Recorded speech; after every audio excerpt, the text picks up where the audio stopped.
Alright, so I'm going to be continuing my series on the truth about One Punch Man in this video, so please check out the other videos I made so far because I'm going to be referencing them. The videos about Saitama being Ra and God being Osiris. So in this one I'm going to be talking about why people become monsters in One Punch Man, something that has confused a lot of us for a long time, or at least me, and we never really truly got the answer. But just like I've been talking about in those previous videos, a lot of the answers to the mysteries of One Punch Man have kind of been in front of our faces the whole time, and this is no exception. It was actually revealed to us in the first episode / second chapter. When Crab Lante is talking to Saitama, he says, "I transformed into Crab Lante after eating too much crab." And that's it. That's why people become monsters. It's the food. It's the agriculture and the water supply that is contaminating humans that leads them to becoming monsters. So let me explain to you why that is. So going back to the god being Osiris stuff, it stated that Osiris is the god of fertility,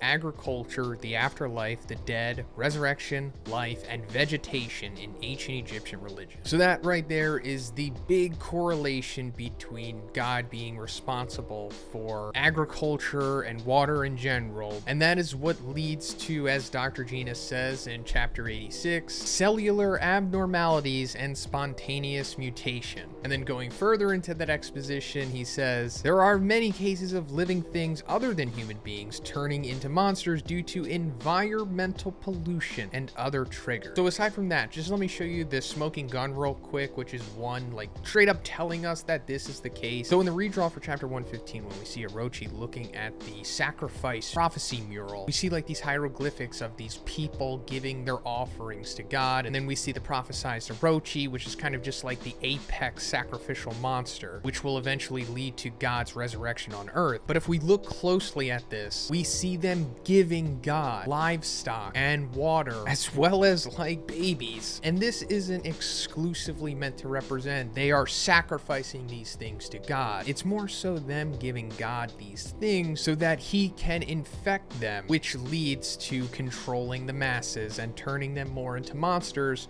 so that eventually an Orochi can be born. Because if you look at the things that they're giving him, they are all marked with the spiral. And if you go down to the bottom of the mural, you'll see that the spiral is of course representing the Eye of Horus. Talked about this many times, but it essentially leads to him being the mastermind behind all of this stuff. They're giving him these vases and these chalices, which I'm pretty sure are representing water or just liquid in general. They're also giving him land and sea animals, as well as like fruit and, like I said, babies, which goes to show that there are definitely monsters that were like that since birth. This could explain what the subterraneans are in a way, but aside from that, this also gives more credence to why the sea folk are even a thing, because going back to chapter 86's exposition, like I said, one of the most important chapters in the series, Dr. Zhoniin says they were natural creatures with an innate animosity towards humankind. Keep in mind that word natural, because one has used it many times, telling us the truth about the series, but disguising it as normal dialogue, hiding in plain sight. He does that a lot. Because the other natural thing is evil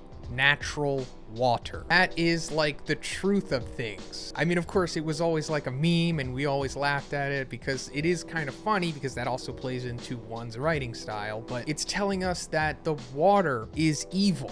And it is natural because it has kind of always been that way because of God's influence on it. It's also why Psychos, aka Isis, was able to experiment on it and make it become a monster, and why, of course, it bears the Eye of Horus. Also, if we go to chapter 85, we see the whole iconic Dine and Dash chapter with Garo going into that diner, eating a whole bunch of food, and then dashing out. This isn't just necessarily like a meme sequence or whatever, or just showing Garo recovering. It's also kind of explaining how this system works, which also plays more into Garo's struggle between humanity and becoming a monster. We see him like devouring all of this food, especially this huge steak. The steak is the most prominent. And then after he eats it, he washes it down with a huge mug of water. And also, while we're on the topic of characters eating, if we go to chapter 86, the hot pot chapter, the meat is singled out in this sequence as well. And it leads to another haha funny sequence with Geno saying, "What are you doing with Master's meat, Fubuki?" But it's more so representing that the meat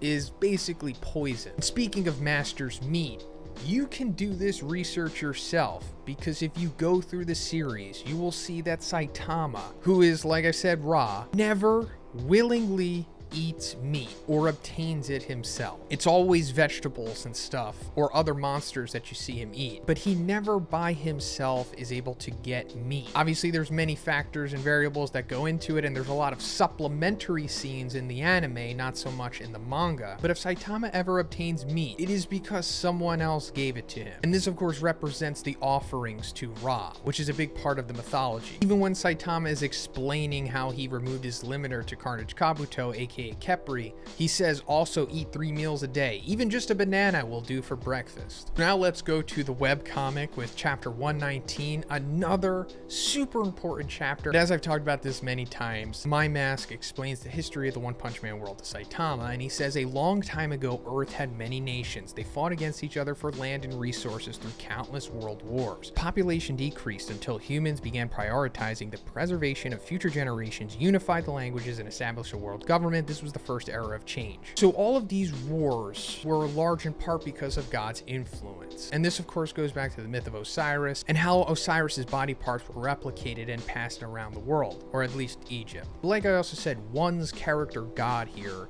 is not just singularly Osiris. He is an collection of many deity-like characters. And one of them, like I've said in multiple videos, is Leviathan, the Lord of the Labyrinth. And part of Leviathan's backstory says that he descended to man in his dreams, whispering to him the keys of logic in the secret language of science that could only describe the vision that burned in his mind, of tolls of machines, of weapons of all things glorious and magnificent. Leviathan showed man how to use these against the world, that he may bring all life around him to its knees, bend to his will, and destroy all that stood in his way. No sooner had he risen from the mud, he reached for his first weapon and laying waste to everything around him, slaughtering his enemies, stealing their skins as no creature ever had. To drape over his own, the world began to bleed, growing only more silent and more still, withering, waning, dying. And silence is a key word here because Osiris is the Lord of Silence. And I'm sure that might have triggered something in your mind because that's what he says to Homeless Emperor right before he drains him. But if we go back to the Dine and Dash in chapter 85, before Garo enters the diner, he intimidates this random thug guy and he says, "I'm different from them. I can even scare these scumbags into silence." But anyway, going back to chapter 119 of the webcomic with the history of the world, My Mask continues saying, "Still, the aftermath of the world wars continue to erode the earth, increase in environmental toxicity, rapid climate change, and rise in sea level gave birth to large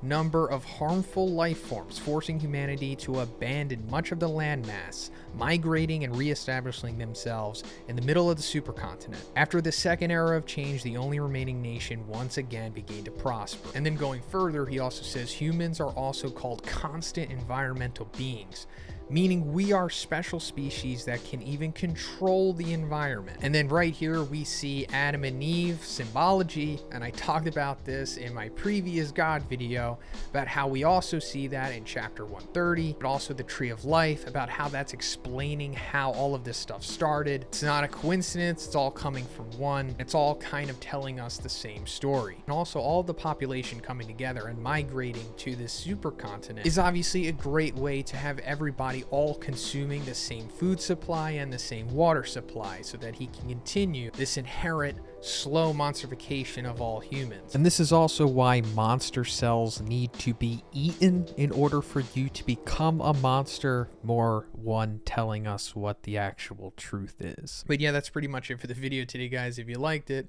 please give it a like and subscribe if you haven't already. Have a great day, and I'll see you in the next one.